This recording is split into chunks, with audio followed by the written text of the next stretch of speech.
Welcome back to another episode of the Authentic Man podcast. I'm your host, David Chambers. These are my mini episodes where I just delve into a topic that I've seen that's come up, I've read about, seen on Instagram, social media, discussed with also, or even stuff that I've seen in clients that I see as useful information for everybody, especially around, how we're dating, how we're showing up. And today's no different. This is really a topic around like how we assume that we won't meet anyone cool, interesting, fun, that we care about, that will love us, whatever. There's an assumption, right? And, this often happens when we get really jaded with dating. We're like, okay, there's no one out there. No one wants commitment. No one wants anything serious, yada, yada, yada. And for a lot of people, this particularly happens around, online dating, for instance, right? We say, no one wants to be serious relationship online dating, blah, blah, blah. And I can kill that one off with, like 20% of people that got married, I think, in a survey they had in the States, and they surveyed like, 11,000 couples, and 20% of them met online dating. So there must be plenty of people online wanting to something serious.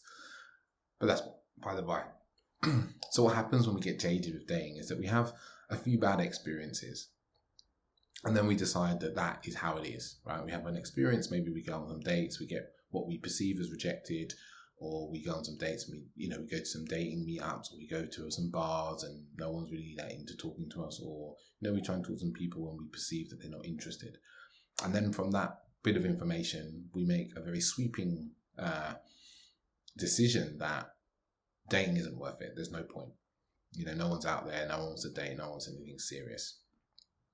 And why I see this as really stupid is, not stupid, I'm not calling you stupid, I'm just saying it's not how it really is that I know from my experience of being a coach that a lot of the time that we come to this idea, and it's just basically we've made it up. We've created a mindset that this thing is true, and then we keep operating from it, and we keep finding evidence to back it up. And the thing is, we often do this is kind of to save ourselves from pain, like having to deal with maybe what we perceive as rejection, or going out and not having our expectations met. But we also do this to be lazy as well, and not have to push past fear and push past uncomfort. It's important for me to call that out, because it's something I see a lot with the men that I coach, right? Is that they don't mean to, but there's something in the way of them getting what they want, and it's just fear. It's a fear that a thing will happen. Maybe once this thing happened to them, and they assume it's going to keep happening, and it's how our brains are wired for this kind of learning of, like, if we've had one bad event, we can easily project that forward into the future. And, one of the things I say here is when we make this assumption, is like, you have to ask yourself, did you really put yourself out there? Did you really put yourself out there truly to connect, like heart open, wide, willing to be hurt and upset, really showing who you are as well, who you are on the inside, the person that you are, the person you desire to be, right? Did you really show up like that?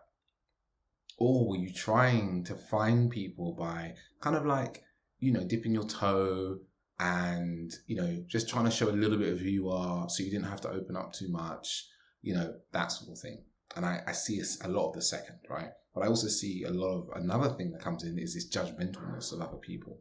That, I went on a date and this person, they weren't that interesting, or blah, blah, blah. And then it's just like, okay, I don't, all people are like this. I'm fed up with going on dates. They're boring.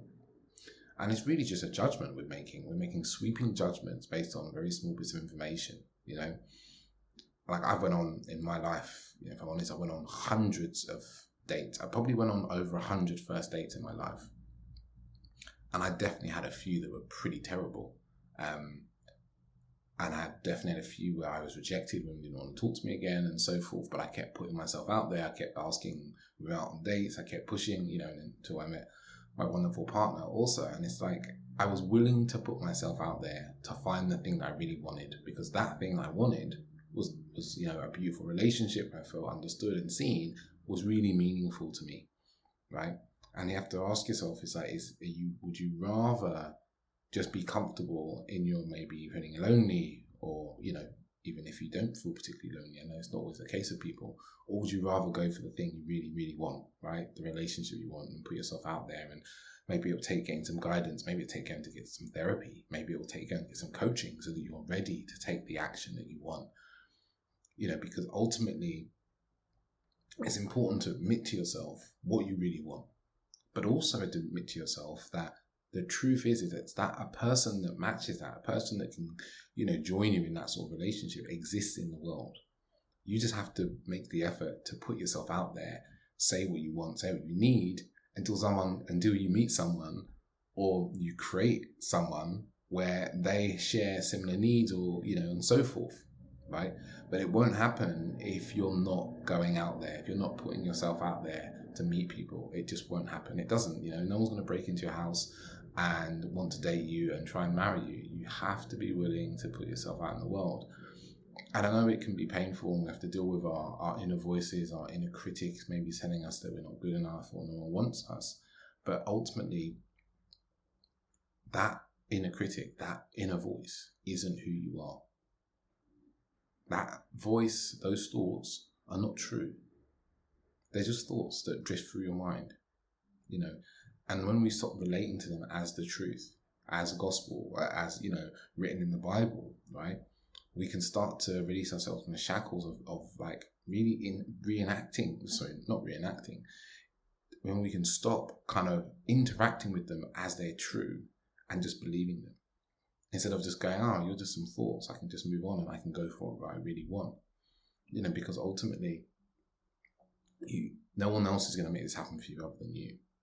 And when you keep assuming that, there's no one out there, and you keep saying that, you're really embedding that in your mindset. Like I did an episode a few weeks ago where I talked about dating mindset and how you can change it. And, if you're interested in changing your mindset, go back to that episode and find it. It's a mini episode. Because when we say these things to ourselves constantly about there's no good men, there's no good women, no one wants me, or no one's interested, no one's into what I'm in, all we do is find evidence that is true. And then we keep believing it, and we keep living it. And then we say that is how the world is. But in fact, that's what we have spoken into the world. That's the reality that we've created. And sometimes it's not even easy to realize that you're doing this. And I say that because, as a coach, like I work with men and couples with also, and when we unpack the thinking, we unpack the reactions, you start to see that people have a thought and then we react to it and we live out of that. And it's very hard to delve into that thinking unless, you've got some external help, or you're really spending some time with your thoughts and writing them down and journaling, things like that. So that's my little rant for today about assuming. It's just like, don't assume that there's no one cool, interesting and fun, because there is. I meet wonderful men. If you're a woman, I coach some wonderful men who really want to show up. And I know my partner also, she coaches some incredible women who really, again, we all have our dysfunctions. But again, we all want to show up. We all want to be better. And if we actually, showed up with some more honesty with each other, we'd be in a much better position. So lead with your own honesty, lead with your own vulnerability if that's what you want to see in others. Don't wait for other people to be what you want to be so you can be that yourself. So that's it for this week. If this topic has been something you've been struggling with and you need some help with this, please get in contact.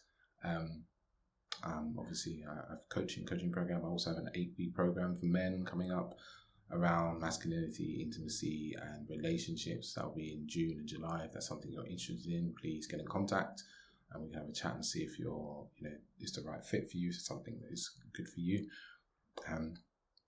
Other than that, you can find me on Instagram at @theauthenticman_, or you can send me an email, hello@theauthenticman.net. I'd love to know how this episode helped you, if there's any insights you've taken away from this, how's it changed how you date. I love hearing the messages and emails I get from people when they let me know they listened to an episode and it really resonated, it really helped them understand a past partner or so forth. So don't be shy. I don't bite at all. So until next week, ciao.